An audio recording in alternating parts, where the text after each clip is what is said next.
So the year's almost over.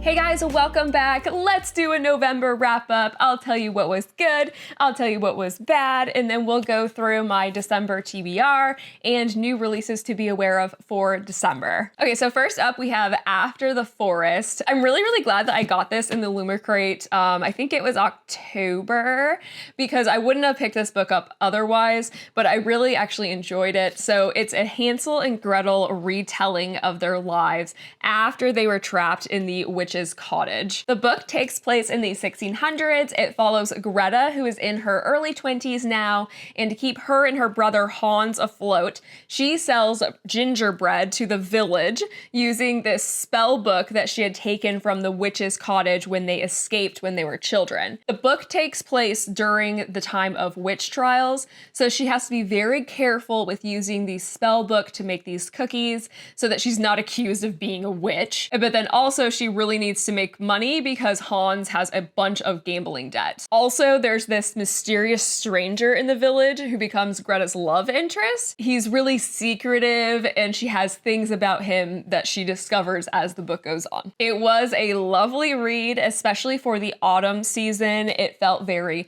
autumny and fall-y and cozy, and I just really enjoyed it. Next is This Spells Love.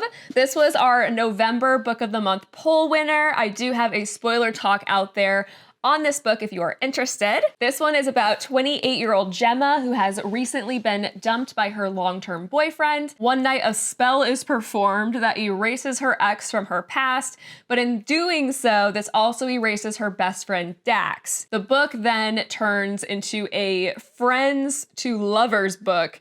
However, Dax never really knew about the friendship part. This was a really nice, lighthearted read. If you look too closely, you can definitely poke holes in it, but if you want something that's light and quick paced, then this is perfect. I didn't find that there were any like high-powered emotional scenes or anything like that. It was just very light and fluffy, so there was nothing to me that was like very like high stakes in the book, which was great for the month. You know, sometimes you just want something that isn't too much, you know? However, I do wish that there was more character development for all of the characters in general for the book. That just kind of goes along with my thoughts of the book in general. It was just kind of basic and nice. All right. So I pre-ordered Iron Flame and I got the Sprayed Edge. Woo. So if you don't know, this is the sequel to Fourth Wing. Whew.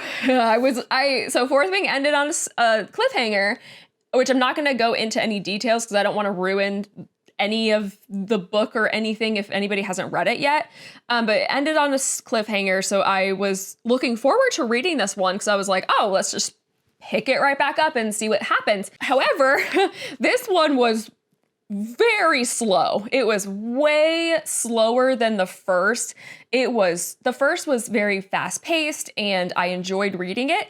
This was a slog. I barely could get through the first 200 pages without getting bored and then reading other books in between. It just bummed me out how slow it was and how it seemed like nothing was happening, and the things that were happening I didn't care about, and I was like, oh my gosh, I almost didn't finish it. I was like, is this worth finishing? I don't know. I finally got to the second part of the book and it picked up a little bit, so I just finish the whole thing. I don't feel that reading the whole book was worth the slog to get to the end. I'm not pleased. So I'm not gonna go into details because it's the second book of a series, so I don't wanna spoil anything because anything I feel like I say about this will ruin Fourth Wing. Overall though, I feel like this book needed some cutting back or some refinement.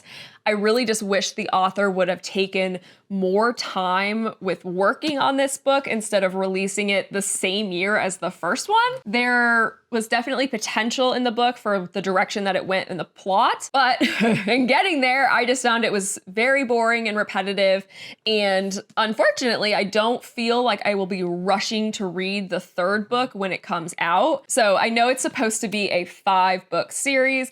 I might just wait until all 5 books are released and then just read the series and see if it's worth it. Okay, so the next one that I read was The Only One Left by Riley Sager. It's his new thriller release for this year. So I thought it was fine. I didn't personally think there was anything special about it. So it's about this caretaker who goes to live with this elderly woman where in the 1920s, her parents and her sister were murdered. Everyone suspected that she did it. They didn't actually have enough evidence or anything to accuse her. This is like a premise that's so popular where it's like, oh, there's this big house and there's a mystery murder that happened into it. And one of the main characters or a side character is accused of being the murderer. I just feel like it's one of those books where it's like, I feel like I've read this before. So anyway, the caretaker, our main character, she moves into the house and the woman that she's caring for ends up revealing all of these secrets to her. Personally, I saw the reveals coming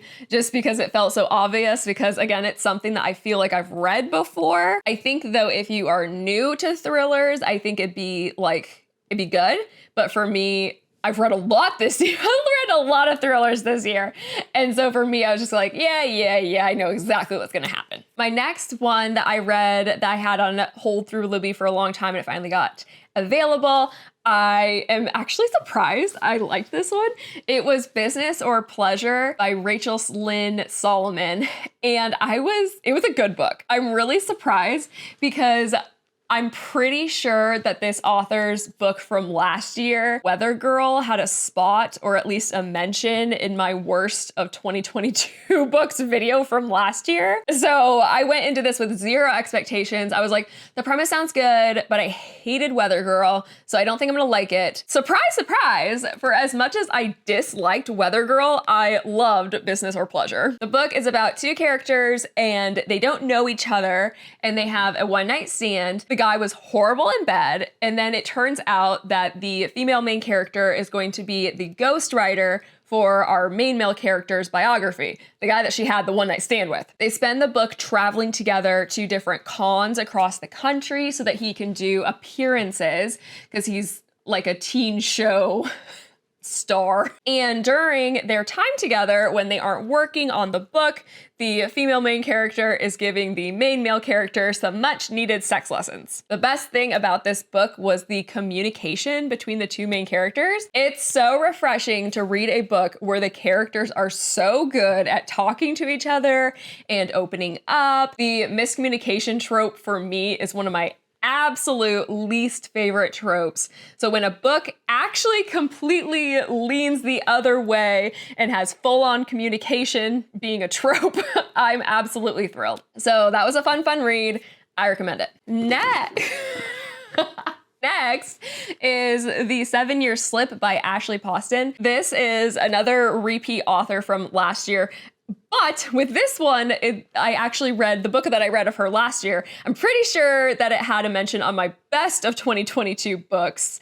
It was The Dead Romantics. It's a lovely book. And so since it was one of my favorite reads last year, I just knew that I needed to read The 7-Year Slip this year. So the main character, Clementine, moves into her recently deceased aunt's apartment. And then she soon realizes that the apartment has some magical qualities. So this apartment can slip into time from 7 years in the past. And this is how Clementine meets a young man who has recently moved to the city. So he is subletting the apartment for the summer. So the apartment keeps slipping back to his time. And we read how Clementine slowly falls in love with him. But what I liked about this one so much is that we actually meet the version of this man from the present as well. So we get to see her fall in love with both versions of him, essentially. I've been reading so many time travel / like alt universe type books these last few months. And this is one of my favorite ones that I've read so far of that like genre. I think this author just does a really good job in general of writing, especially writing high emotion things. Both of the books center around the grief of losing a loved one. And I think that she does a really good job of like diving into that and exploring those emotions within her characters. With Love from Cold War, this was so cute. So this was a really nice holiday rom-com about two people who work at Cold World, a holiday themed attraction in Florida, and they have to help their boss with thinking of plans to help draw in more visitors to this attraction. So this book takes place during Christmas time, and there were a lot of Christmas references in it, so it put me in this wonderful holiday mood. But on top of that, the book had a lot of my favorite tropes, like coworkers to lovers, and forced proximity, and reverse grumpy sunshine. Plus, instead of just being a cheesy holiday rom-com, it also did cover some heavier topics as well. And spice-wise, it was about a 3.5 out of 5. So I was surprised by how much I liked this one. I could definitely see myself rereading it, especially like next holiday season. It was a nice mix between a fun holiday rom-com, but also having like heavier things mixed in. It was a very nice like combination. Now for TBR for December, of course, I'm doing my book of the month poll winner. This month was The Kingdom of Sweets. It's a Nutcracker retelling, and I'm really excited for it, especially since it's the holiday season and I want to try and get into that holiday mood. As for the rest of December's TBR, I actually have no plans. Originally, I wanted to read through my remaining physical TBR for books specifically released in 2023, but I don't want to put that stress on myself. So instead, for the rest of the year, I'm going to take it easy in December, and I'm just going to do some comfort rereads and just enjoy this last month of the year. So no goals for me besides the one that has a spoiler talk. Subscribe to the channel so you don't miss that. But besides that, I am just going to chill for the rest of the year, this last month, which is very different for me. I'm usually like a strict lists, type person. But yeah, I think I'm going to chill the rest of the month and just enjoy the holiday season and just read whatever I feel like instead of having things that I'm like, oh, you have to read these.